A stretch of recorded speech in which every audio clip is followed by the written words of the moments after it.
Bendiciones, hermanos. Buenas tardes. Damos gracias a Dios por otra oportunidad más de un estudio bíblico de la palabra del Señor. Y le damos la bienvenida a todos los que nos están escuchando y vamos a comenzar.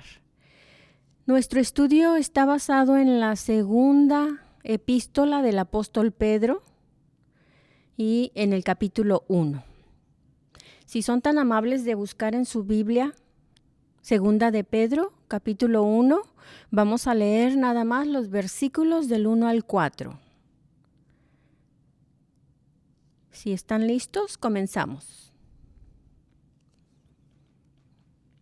Hagamos una oración primeramente, poniéndonos en las manos del Señor. Amado Padre Celestial, te damos gracias, Señor, por tu palabra bendita. Nos ponemos en tus manos, Padre, para que sea ella quien nos hable, quien nos instruya, nos enseñe, nos corrija y nos redarguya, Señor. Edifica nuestras vidas por medio de ella y que seamos esos oidores, hacedores de tu palabra, Señor. Te damos gracias en el nombre de Jesús. Amén. ¿Estamos listos para leer? Segunda de Pedro, capítulo 1. Versículos del 1 al 4. Leamos. Simón Pedro, siervo y apóstol de Jesucristo, a los que habéis alcanzado por la justicia de nuestro Dios y Salvador Jesucristo, una fe igualmente preciosa que la nuestra. Gracia y paz os sean multiplicadas en el conocimiento de Dios y de nuestro Señor Jesús. Como todas las cosas que pertenecen a la vida y a la piedad nos han sido dadas por su divino poder, mediante el conocimiento de aquel que nos llamó por su gloria y excelencia, por medio de las cuales nos ha dado preciosas y grandísimas promesas, para que por ellas llegaseis a ser participantes de la naturaleza divina, habiendo huido de la corrupción que hay en el mundo a causa de la concupiscencia. Amén. El autor de esta carta sabemos que es el apóstol Pedro. La fecha en que fue escrita fue aproximadamente en el año 66-67 después de Cristo, cuando estaba gobernando Nerón. Pedro murió en el año 68, así que fue, dicen los comentaristas, el canto del cisne, porque fue una carta hermosa y gloriosa, enviada a la iglesia que estaba en persecución en esos días. Entonces Pedro escribe para aconsejarlos, ayudarlos a afirmarlos en su fe, a que sean valientes y a que cuiden su vida espiritual. Esta carta tiene un propósito y también Pedro abarca diferentes temas de doctrina y de teología, y los vamos a ir mirando en el transcurso. Vamos a ver quién fue Simón Pedro. Simón Pedro fue hermano de Andrés. Eran pescadores, eran nacidos en Betsaida, fueron discípulos de Juan el Bautista, y encabezaba la lista de los 12 discípulos de Jesús. Además, estaba en el grupo íntimo de Jesús. Su nombre de nacimiento fue Simón, pero Jesús le cambia el nombre a Pedro. No sé si recuerdan ustedes en Mateo 16, donde le dice, «Y tú eres Pedro, y sobre esta roca edificaré mi iglesia». Simón era el hombre de la debilidad y carácter inestable, y Pedro el hombre de la fortaleza y firme como una roca, porque Pedro significa piedra. Simeón, en nombre hebreo, es Simón. Y vemos algunas citas bíblicas donde podemos ver el nombre de Simón. En Mateo 16:17, cuando Jesús le dice, Simón, hijo de Jonás. En Hechos 15:14 y en Lucas 22:31. Si usted gusta buscarlos después, lo puede hacer. La palabra Pedro en griego viene de la raíz Petros, que significa roca. En Mateo 16:18 es donde Jesús le dice, tú eres Pedro, y sobre esta roca edificaré mi iglesia. También encontramos su nombre en Gálatas 1:18, Gálatas 2:11 y 14, Lucas 22:34 y del 54 al 62. Y en Juan 1:40 es Simón Pedro. También lo conocemos como Cefas. Este nombre es en el arameo. Lo encontramos en Juan 1:42. Y Cefas también significa piedra. Lo vemos en Gálatas 2:9 y 1 Corintios 1:12 y 3:22. La Biblia es su propio intérprete. Entonces nos comprueba que en el capítulo 3 de esta segunda carta, en el versículo 1, dice, se los voy a leer. Amados, esta es la segunda carta que os escribo, y en ambas despierto con exhortación vuestro limpio entendimiento. Es Pedro diciendo que es la segunda carta que él escribe. Y también lo declara, dice, poco antes de su muerte, en el capítulo 1, versículos 13 y 14, que dice así. Pues tengo por justo, en tanto que estoy en este cuerpo, el despertaros con amonestación, sabiendo que en breve debo abandonar el cuerpo como nuestro Señor Jesucristo me ha declarado. Pedro sabía que iba a morir. Y dice que el Señor Jesucristo se lo declaró. Entonces, la misma carta dice quién es el autor. Y es Pedro. Vamos a ver el propósito de esta carta. Dice que insta al crecimiento del creyente en el carácter. Advierte también contra maestros falsos y sus errores, y anima a la congregación, a la grey, a la espera paciente para el regreso del Señor. Entonces, estos temas que sobresalen son el conocimiento, falsos profetas y maestros, y el día del Señor.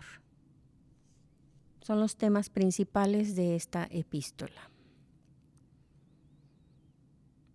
Pedro advierte, dice a la iglesia, sobre la apostasía que aparece en esos tiempos a causa de la persecución y los falsos maestros, que es también una situación que estamos viviendo en nuestros días.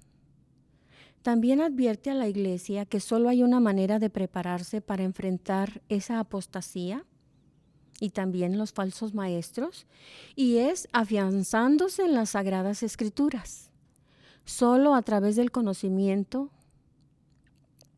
que es el mejor antídoto para la herejía, un conocimiento maduro de la verdad.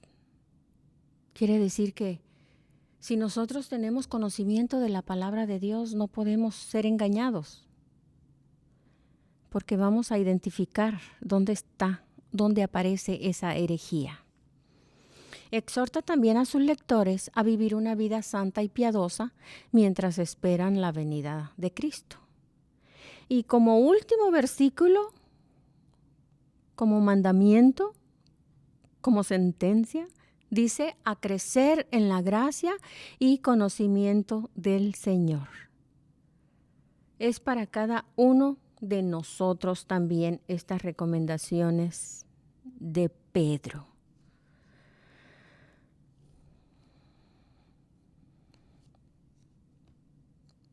Vamos a ver algunas lecciones principales. Número 1. Dice, por la fe basada en conocimiento bíblico, los creyentes pueden apropiarse de las promesas con un resultado de virtud abundante. La siguiente lección es que el creyente sin conocimiento bíblico puede ser engañado por un maestro falso. Y la número 3, que el conocimiento de la profecía promueve a la pureza, que es la santidad. Esas son las 3 lecciones que Pedro nos va enseñar en estos 3 capítulos que abarca la segunda de Pedro. Tenemos un pequeño bosquejo en su pantalla. El punto 1, que es la introducción, el saludo que acabamos de leer en los versículos 1 y 2. En el punto 2 dice la exhortación al crecimiento en las virtudes cristianas. Versículos 3 al 11. Y aquí en nuestra iglesia tenemos un estudio bíblico que dice las 8 virtudes del crecimiento espiritual. Así que ese estudio nos va a servir para aprender más en este capítulo. Como inciso A, tenemos la capacitación divina, que son los versículos 3 y 4 del capítulo 1, y vamos a ver nada más la introducción y esta capacitación divina. El inciso B, el llamado al crecimiento, que son esas 8 virtudes que ya conocemos y que hemos estudiado, abarcan del versículo 5 al 7. Y el inciso C es el valor de tal crecimiento de los versículos 8 al 11. Ese es el primer bosquejo de este capítulo. ¿A quién les escribió? A los que estaban en persecución, ¿verdad? A los que estaban huyendo. Dice a los expatriados, a los que estaban fuera de sus ciudades, tierras natales, fuera de Jerusalén. Pero en el versículo 2 dice, en el 1, a los que habéis alcanzado por la justicia de nuestro Dios y Salvador Jesucristo una fe igualmente preciosa que la nuestra. Fíjense la palabra que usa Pedro para describir la fe, preciosa. Qué bonita palabra, ¿verdad? Entonces Pedro les escribe a los que han alcanzado esta fe, a creyentes, a hermanos en persecución, a los que han aceptado a Jesucristo como su Salvador personal. Y en su primera carta, él menciona varias veces la palabra preciosa. Es una palabra que se caracteriza en Pedro porque es el único que la usó. En el capítulo 1, versículo 7, habla de la fe mucho más preciosa que el oro. También menciona la sangre preciosa de Cristo. Menciona en el capítulo 2, versículo 4, la piedra viva, escogida y preciosa. En el versículo 6 del capítulo 2, menciona la piedra del ángulo, escogida y preciosa. Y en el versículo 7 dice que Él es precioso. Entonces la palabra preciosa y precioso es un adjetivo para Jesucristo, porque la fe viene por Jesucristo. Dice que su sangre es preciosa, Él es la piedra viva preciosa, Él es precioso. Jesucristo es precioso a los ojos de Dios, por eso dice también que nosotros somos piedras hermosas, piedras preciosas para el Señor. ¿Por qué? Porque si tenemos a Cristo en nuestro corazón, que Él es precioso, entonces también nosotros somos esas piedras preciosas para Dios. Entonces, esa fe que usted ha alcanzado es preciosa a los ojos del Señor. La palabra preciosa viene del griego timeos, así se pronuncia. Se escribe timios, pero se pronuncia timeos. ¿Qué significa valioso, costoso, muy estimado, muy amado? En la Reina Valera versión es preciosísima, preciosa, venerada, honrosa y valorada. Todos esos adjetivos son para calificar esa fe que es hermosa, inestimable a los ojos de Dios. En Marcos 1:15 habla de esa fe preciosa que dice que debemos creer en el Evangelio. O sea que la fe la identificamos con el Evangelio de Cristo. No hay una fe para apóstoles, no hay una fe diferente para judíos, gentiles y creyentes ahora en la actualidad, sino que en Gálatas 3:28 dice, ya no hay judío ni griego, ni hombre ni mujer, ni esclavo, sino que todos vosotros, dice, sois uno en Cristo. La misma fe que caracterizó a los apóstoles del pasado y a los gentiles y judíos es esa misma fe que nos caracteriza a nosotros en la actualidad también.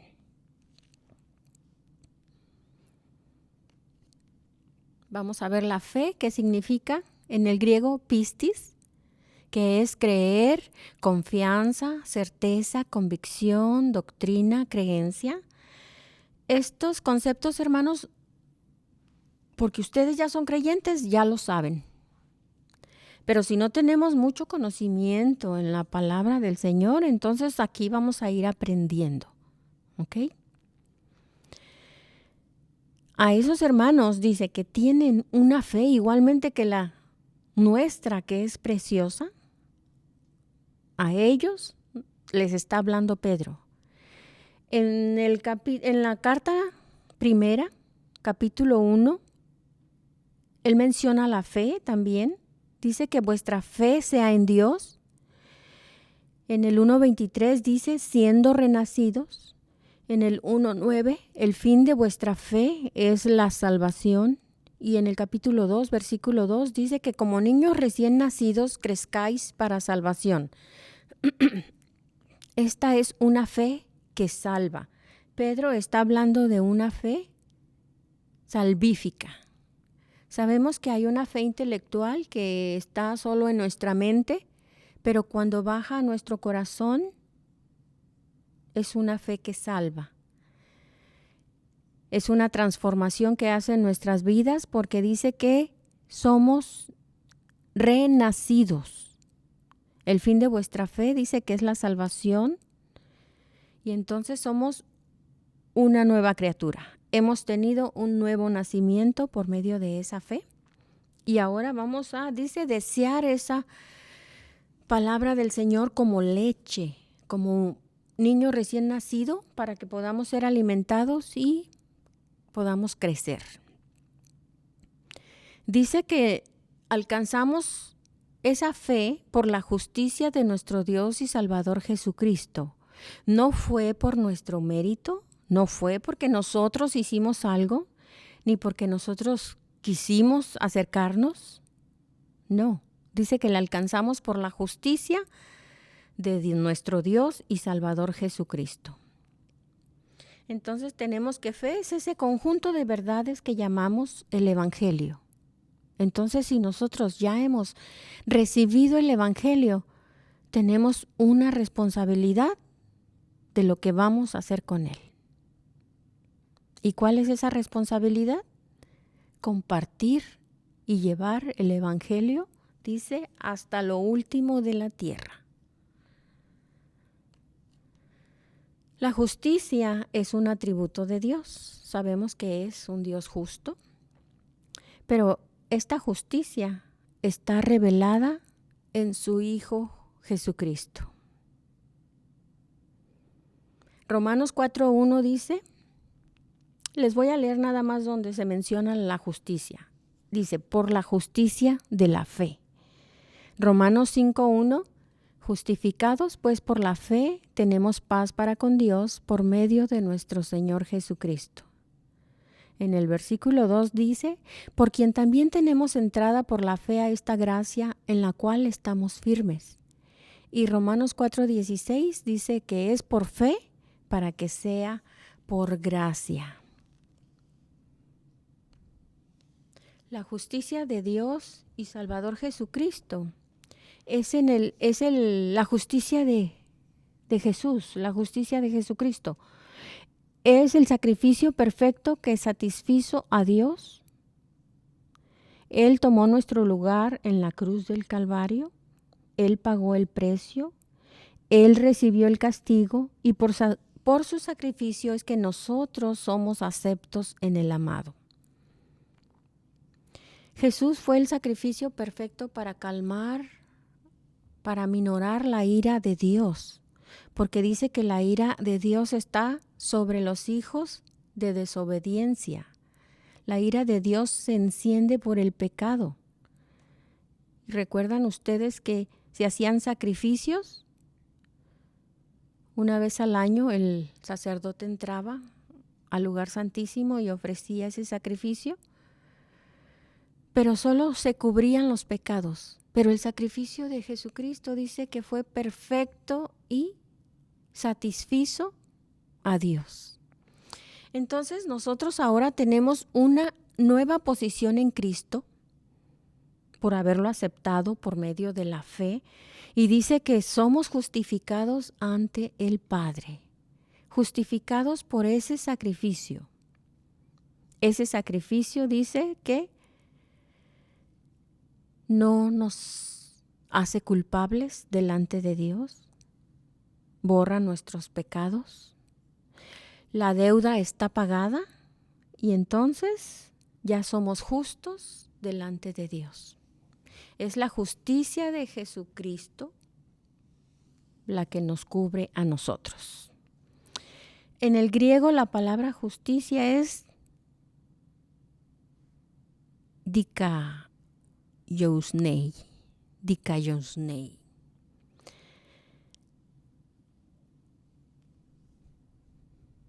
Pasamos al siguiente.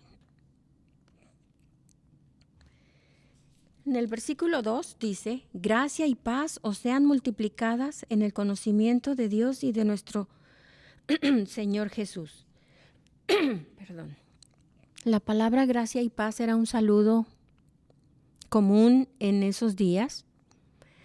La gracia era por los griegos y la palabra paz por los judíos. La gracia del griego es charis y significa un favor inmerecido. La paz en el griego es airin y significa unir lo que se había roto. Entonces, ¿recuerdan ustedes también que Pablo usa este saludo? Gracia y paz a vosotros. La gracia es un don de Dios, un favor inmerecido, es un regalo. Y la paz es consecuencia de esa gracia. En el capítulo 1, versículo 10, esa gracia está profetizada. Y se los voy a leer porque está muy claro. Dice, los profetas que profetizaron de la gracia destinada a vosotros, inquirieron y diligentemente indagaron acerca de esta salvación. La gracia destinada a vosotros ya estaba en el plan de Dios, extender su gracia hacia cada uno de nosotros. El 1:13 dice, por tanto, ceñid los lomos de vuestro entendimiento, sed sobrios y esperad por completo en la gracia que se os traerá cuando Jesucristo sea manifestado. Tenemos aquí que la gracia profetizada era el Señor Jesucristo y la gracia manifestada también es el Señor Jesucristo.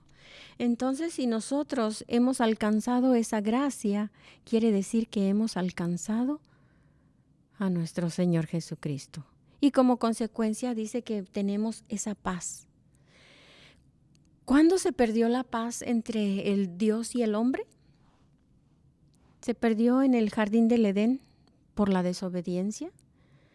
Dios tenía una relación en armonía con Adán y Eva, pero por la desobediencia se rompió esa paz. Entonces, cuando Jesús nos justifica delante del Padre, dice que somos salvos por gracia,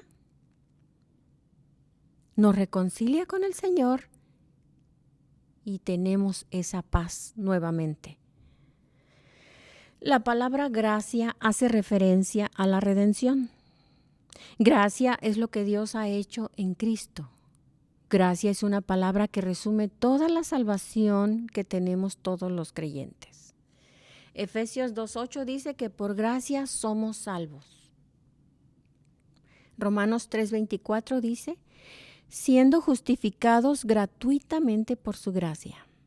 Romanos 5:2 dice, por quien también tenemos entrada por la fe a esta gracia en la cual estamos firmes. Tito 2:11 dice, porque la gracia de Dios se ha manifestado para salvación a todos los hombres. Hay versículos, hermanos, que hablan por sí solos y no necesitan mucha explicación. La gracia de Dios se ha manifestado para salvación a todos los hombres. Entendemos que esa gracia es Jesucristo. Y se ha manifestado para salvación por medio de ese sacrificio que alcanzó nuestras vidas. La gracia describe un acercamiento. Es ese movimiento de Dios hacia el hombre para salvarlo. Es una referencia a un acercamiento para tratar al pecador con compasión y misericordia. Hemos escuchado en diferentes sermones y predicaciones lo que es la misericordia. Sabemos que Dios, en su misericordia, no nos da lo que merecemos. Y en su gracia nos da lo que no merecemos. Ese favor inmerecido, ese regalo, ese don divino que es la salvación.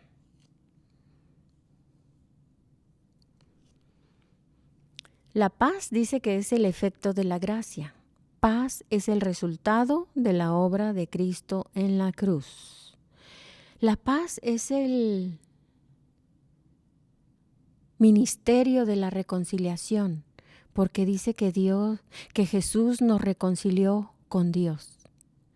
Cristo nos reconcilia con el Padre por medio de su sacrificio en la cruz. Hemos sido reconciliados con Dios.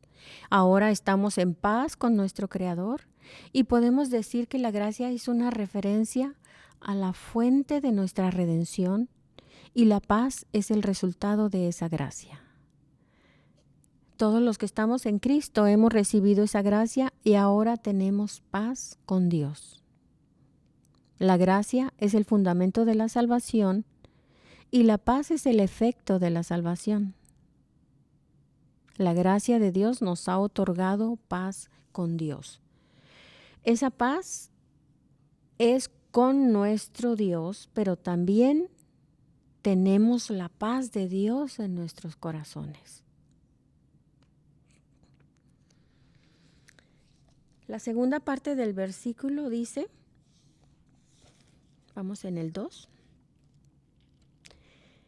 La gracia y la paz, dice, sean multiplicadas en el conocimiento de Dios y de nuestro Señor Jesús. Esa paz y esa gracia se van a multiplicar. ¿Cómo van a ser multiplicadas? Dice que a través del conocimiento de Dios y de nuestro Señor Jesús. ¿Cómo viene a usted ese conocimiento? Viene por medio de la palabra de Dios. Si nosotros no estudiamos las Escrituras, si no las leemos continuamente, no vamos a conocer lo que dice la palabra de Dios. Si nos conformamos nada más a escuchar los domingos, como que ese alimento no nos va a alcanzar para el otro domingo. Dice que tenemos que tomar la leche todos los días. Tenemos que alimentarnos de la palabra de Dios diariamente. Si queremos nosotros que se multiplique la gracia, tenemos que leer las Escrituras. En el conocimiento de Dios. Cuando nosotros decimos que conocemos a una persona, por ejemplo, vemos en la televisión que sale Donald Trump. Sabemos que es el presidente, ¿verdad? Porque conocemos su persona, porque lo vemos en los medios de comunicación, porque sabemos lo que habla en sus mensajes. Pero es un conocimiento superficial, no más de lo que miramos. La palabra conocimiento, del griego gnosis, es un conocimiento general que se refiere a lo que vemos. Pero cuando conocemos a una persona por tener una relación más profunda o más íntima, es otra palabra, que es la que está usando aquí Pedro. Ese conocimiento es más profundo. La palabra dice conocimiento en esta carta aparece 16 veces en 3 capítulos. Es un tema muy importante que Pedro está tocando y que lo hace resaltar que el verdadero conocimiento es conocer al Señor Jesucristo.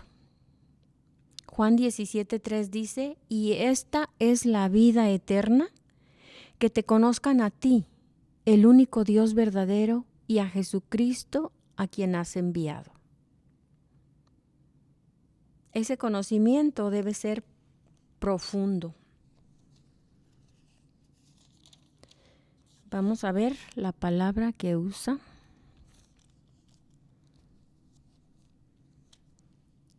La vida cristiana, dice, es más que simplemente un nacimiento, es un crecimiento y un desarrollo. Y Pedro da un mandamiento en su último versículo del capítulo 3 que dice, antes bien, creced en la gracia y el conocimiento de nuestro Señor y Salvador Jesucristo. El conocimiento pleno de Dios y de Jesucristo es el fundamento sobre el cual se construye el carácter cristiano.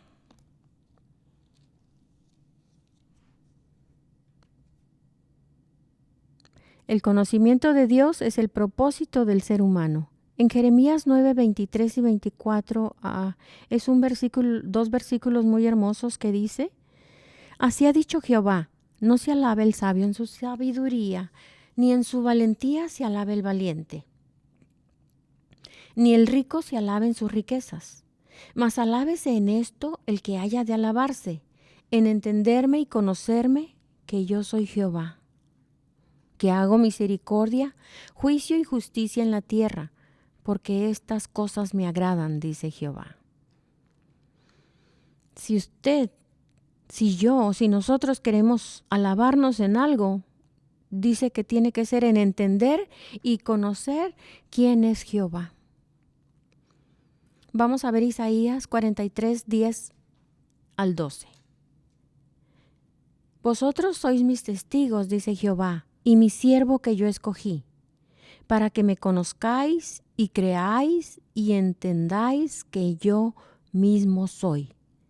Antes de mí no fue formado Dios, ni lo será después de mí.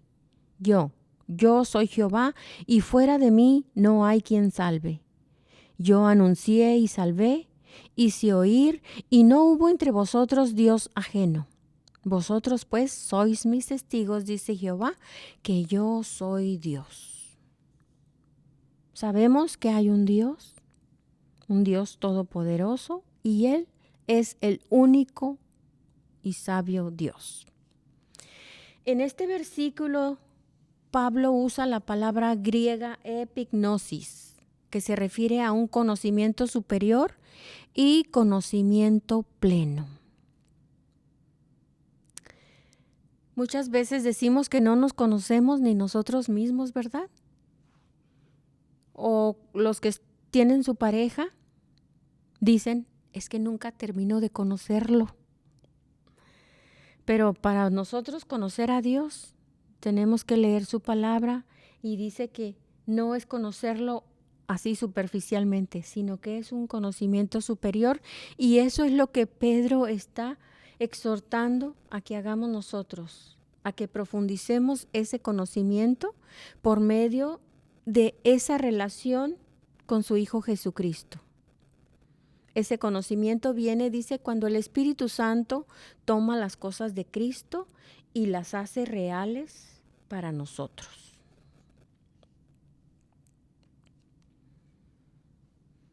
Vamos al versículo 3. Como todas las cosas que pertenecen a la vida y a la piedad nos han sido dadas por su divino poder mediante el conocimiento de aquel que nos llamó por su gloria y excelencia. Fíjense cuántas cosas resalta Pedro aquí. Todas las cosas que pertenecen a la vida y a la piedad. Y luego, el divino poder. Después, el conocimiento de aquel que nos llamó. Y luego, por su gloria y excelencia. Vamos a desmenuzar todo este versículo. ¿Cuáles son esas cosas que pertenecen a la vida y a la piedad? Aquí ya estamos hablando de una nueva vida en Cristo, porque por medio de esa fe hemos nacido de nuevo, hemos renacido y ahora tenemos una nueva criatura. Dice que somos una nueva criatura en Cristo.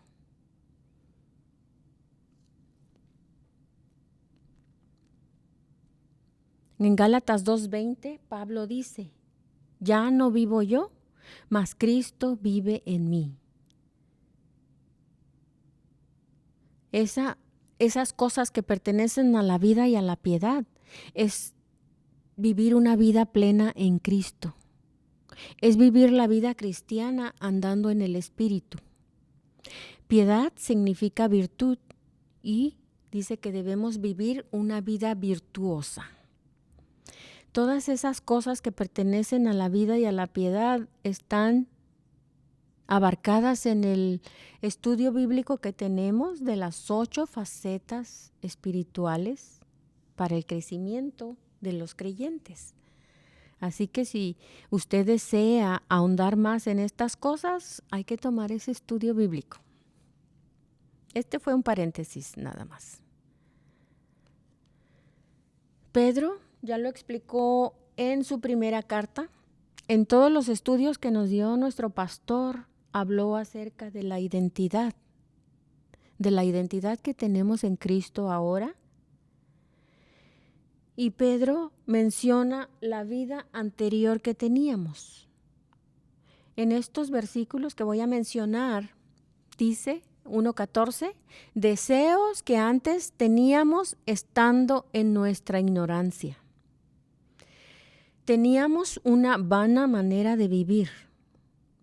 Había malicia, engaño, hipocresía, envidias y detracciones en nuestras vidas. Vivíamos en tinieblas y nos dominaban nuestros deseos carnales. Ahora las cosas que pertenecen a esa vida piadosa también las especifica Pedro en su primera carta. En el capítulo 2:12 dice que debemos mantener buena nuestra manera de vivir. Aquí está hablando de conducta, ¿verdad? Y de reglas y normas que debemos seguir. En el 2:21 dice que Cristo nos dejó ejemplo de cómo vivir esta vida piadosa y que debemos seguir sus pisadas. También estamos llamados a una vida santa y también debemos vivir como siervos de Dios y debemos ser buenos administradores de la gracia de Dios. Si nosotros no entendemos qué es una vida santa, entonces no ha habido un nuevo nacimiento. Si nosotros no sabemos vivir como siervos de Dios, es que no nos estamos sometiendo a su autoridad y no sabemos cumplir esas reglas. Y dice que debemos ser buenos administradores de la gracia de Dios, administradores de ese regalo que Él nos ha dado, de esa salvación. Por eso el que ha tenido un nuevo nacimiento es el que tiene ahora una nueva vida, una vida piadosa en Cristo. Y luego dice que nos han sido dadas por su divino poder. Sabemos que Dios es poderoso y también sabemos que dice Pablo en Romanos 1:16, no me avergüenzo del Evangelio porque es poder de Dios. El Evangelio tiene poder. En Hechos 1:8 también dice, recibiréis poder cuando venga o descienda el Espíritu Santo sobre vosotros. El Espíritu Santo también es poder de Dios. Entonces, ese divino poder, ese Espíritu Santo, ese Evangelio, nos ha concedido las cosas que usted y yo necesitamos para vivir, para disfrutar una vida plena y para seguir el propósito que Dios tiene para cada uno de nosotros. O sea que esa vida nueva ya la vamos a vivir en Cristo, donde Dios ha puesto las reglas, las normas, los mandamientos, estatutos, decretos, pero Cristo los concretó en dos mandamientos. Amar al Señor nuestro Dios con todo nuestro corazón, mente y alma, y a nuestro prójimo como a nosotros mismos. Si vivimos en la santidad que Dios requiere, entonces vamos a poder experimentar una vida de auténtica calidad, disfrutando de una vida a Cristo, unida a Cristo. El Señor nos llama a santidad. Dice, sed santos, porque yo soy santo. No podemos seguir haciendo nuestra voluntad o seguir los deseos de la carne, porque es contrario al Espíritu, a esa vida espiritual que debemos desarrollar nosotros.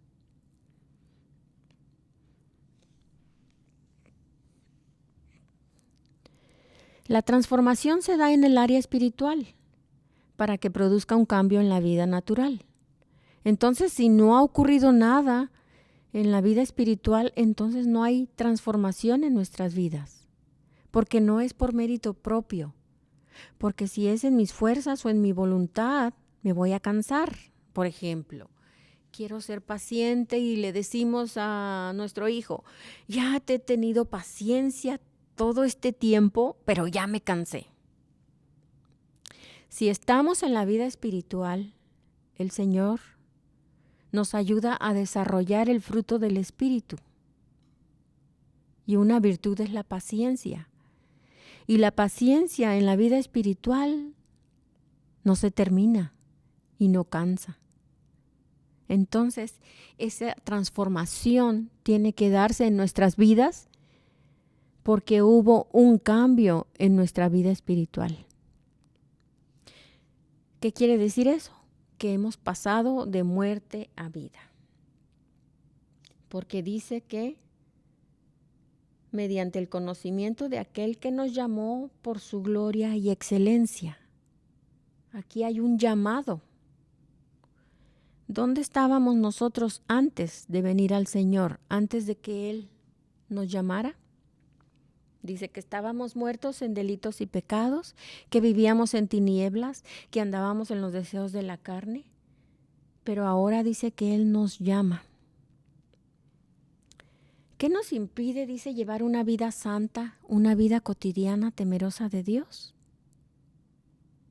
Oseas 4:6, ese versículo ya se lo saben de memoria. Dice, mi pueblo perece por falta de conocimiento. Si nosotros no podemos llevar una vida santa, una vida que agrade a Dios, es por falta de conocimiento. ¿Por qué? Porque ignoramos entonces lo que le agrada al Señor. Ignoramos sus mandamientos, sus normas, sus reglas. Y entonces no ha ocurrido nada de transformación en nuestra vida. Porque si dice que nos sacó de las tinieblas a la luz, abrió nuestros ojos espirituales. Si nos dio vida estando muertos en delitos y pecados, quiere decir que cuando nacemos hay una manifestación de vida. El bebé que nace, dice que el doctor le da una nalgadita para que llore y ver que está vivo. Entonces, si nosotros no tenemos esa manifestación de vida, entonces no hay una vida santa.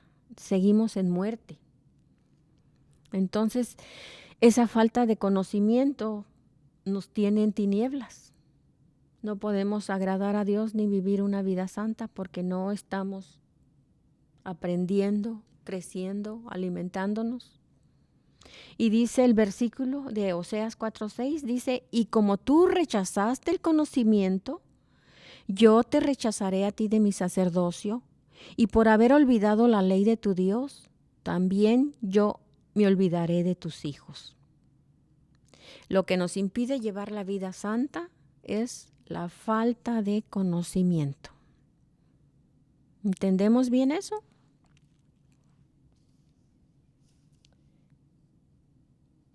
Entonces, ese conocimiento dice de aquel que nos llamó por su gloria y su excelencia.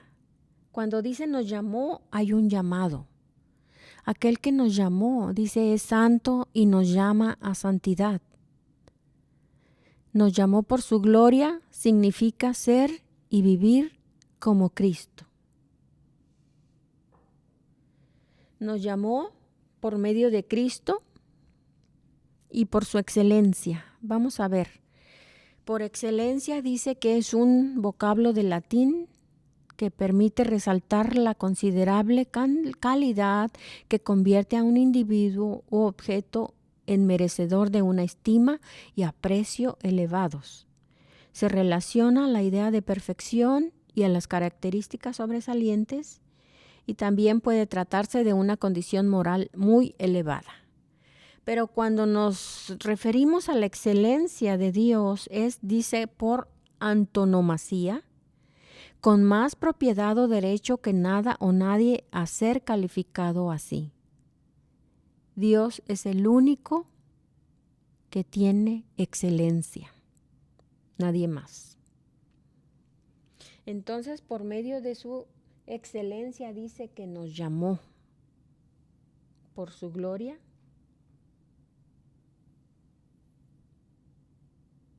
nos llamó hacia Él. Todos hemos recibido ese llamado, ¿verdad?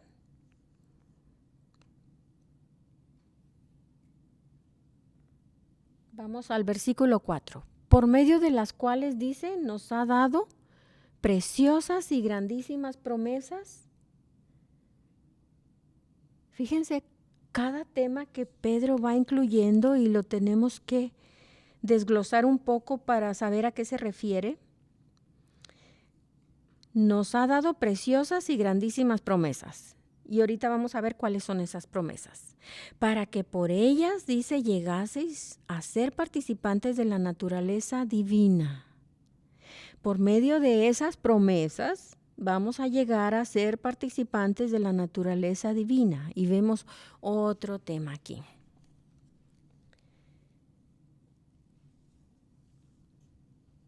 Primero vamos a ver algunas promesas de Dios. La primera promesa que Dios dio a la humanidad la encontramos en Génesis 3:15 y algunos de ustedes ya se acordaron de qué se trata. Después de la desobediencia de Adán y Eva, el Señor da una promesa y es la promesa de la redención a la humanidad. De la simiente de la mujer viene esa promesa. La promesa a Abraham también, que le dijo, como las estrellas del cielo, así será tu descendencia. Esa descendencia es por medio de Jesucristo y es la iglesia. Y allí entramos nosotros. En Isaías, la promesa de un niño que es nacido, hijo nos es dado, que se refiere al Señor Jesús. Y en la Biblia encontramos muchísimas promesas, hermanos, pero no es fácil ilustrarlas ahorita. Las promesas de Dios son para este tiempo. Ezequiel 36:26 dice de una promesa que el Señor nos dará un nuevo corazón y que pondrá un espíritu nuevo dentro de nosotros y quitará ese corazón de piedra que tenemos y nos dará un corazón de carne. Y esa promesa ya se ha cumplido en cada uno de nosotros. En 1 de Juan 2:25 dice, esta es la promesa que Él nos hizo la vida eterna. Qué hermosa promesa, ¿verdad? Y la estamos esperando en su cumplimiento.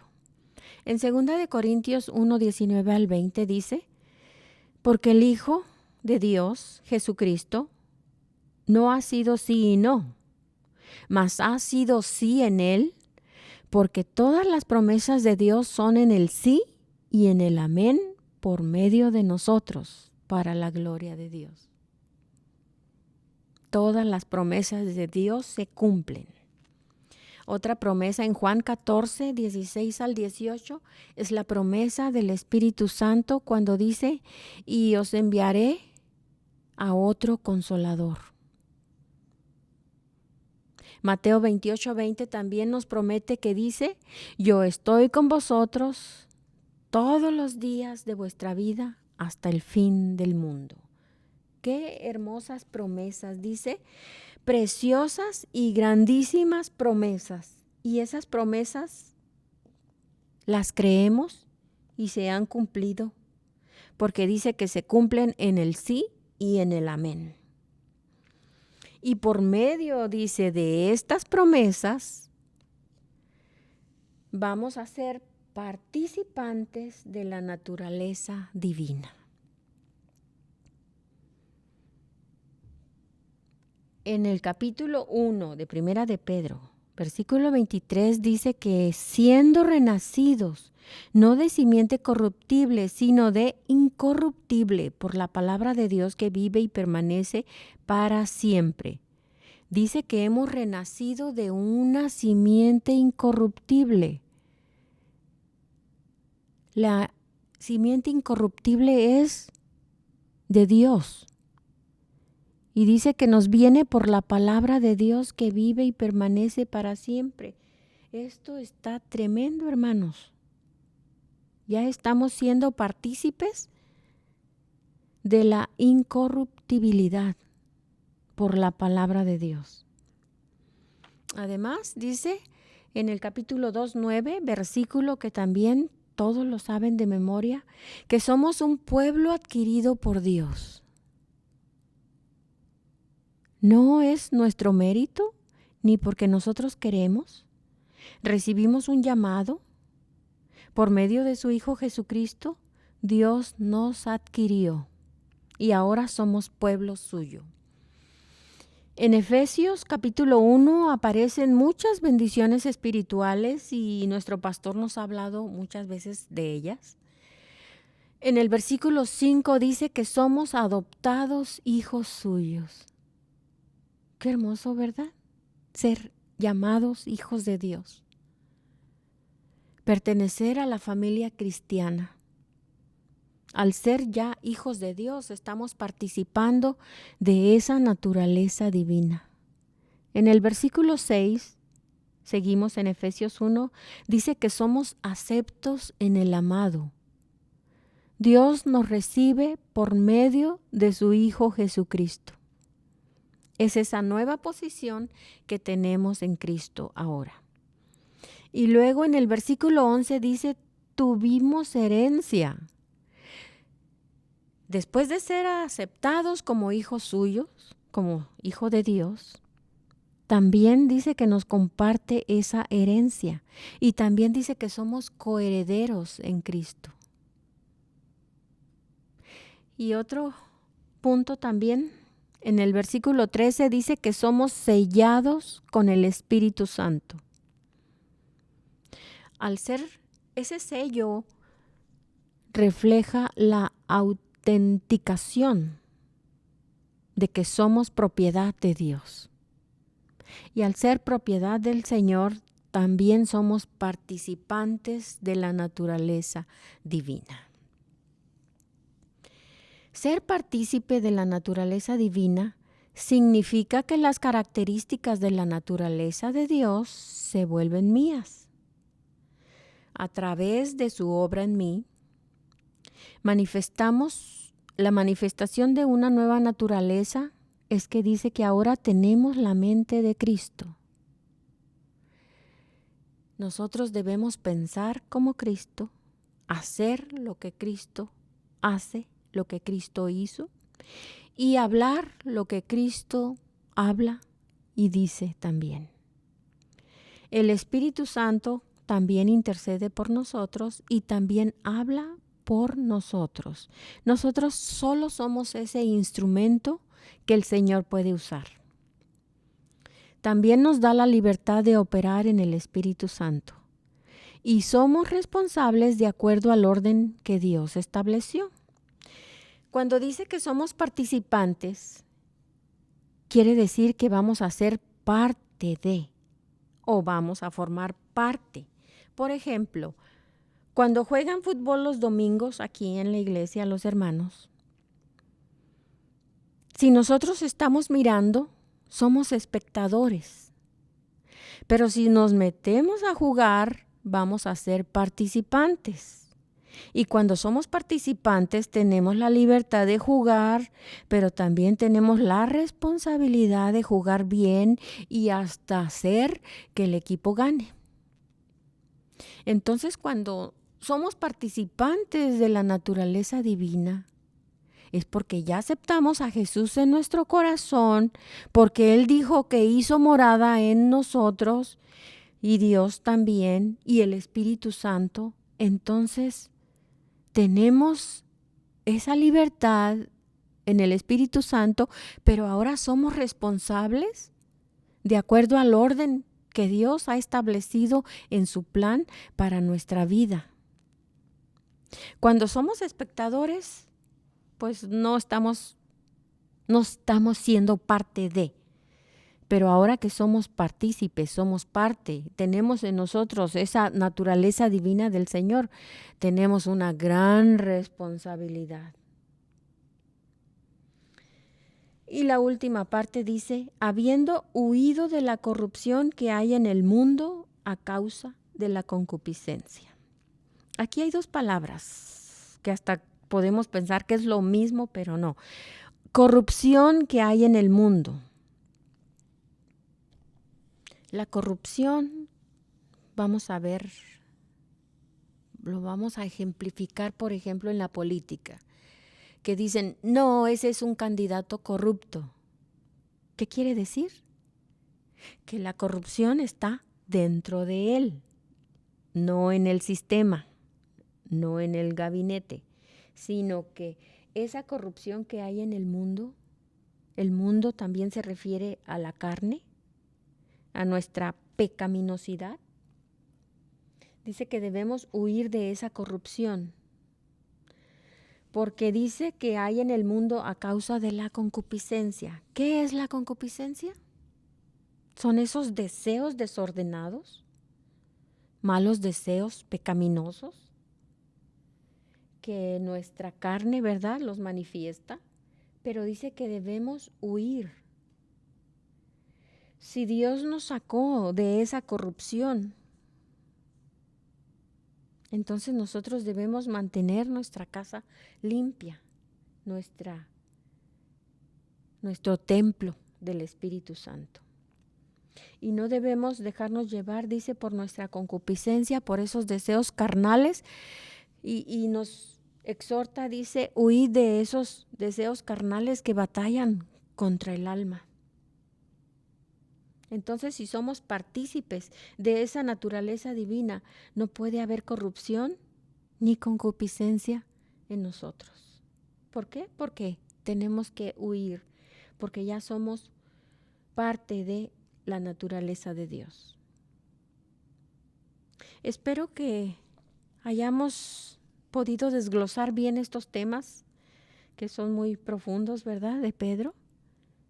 Y que el Señor nos haya hablado a nuestra vida,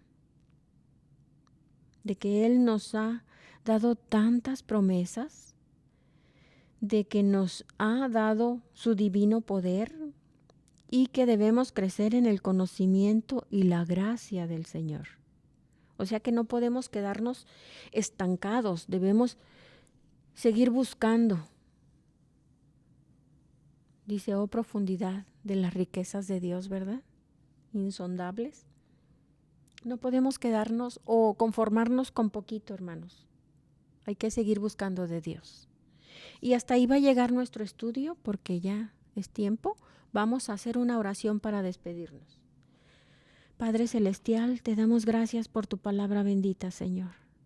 Ayúdanos a atesorar esas promesas que tú ya nos has dado, Señor, y que se han cumplido en muchos creyentes, Padre, y que pueden ser cumplidas en nuestras vidas. Gracias por hacernos partícipe de tu naturaleza, Señor. Gracias por tu amado Hijo Jesucristo, Señor, y ayúdanos a mantener santa y pura nuestra vida para que puedan vivir en nuestro corazón. Gracias, Señor. Amén.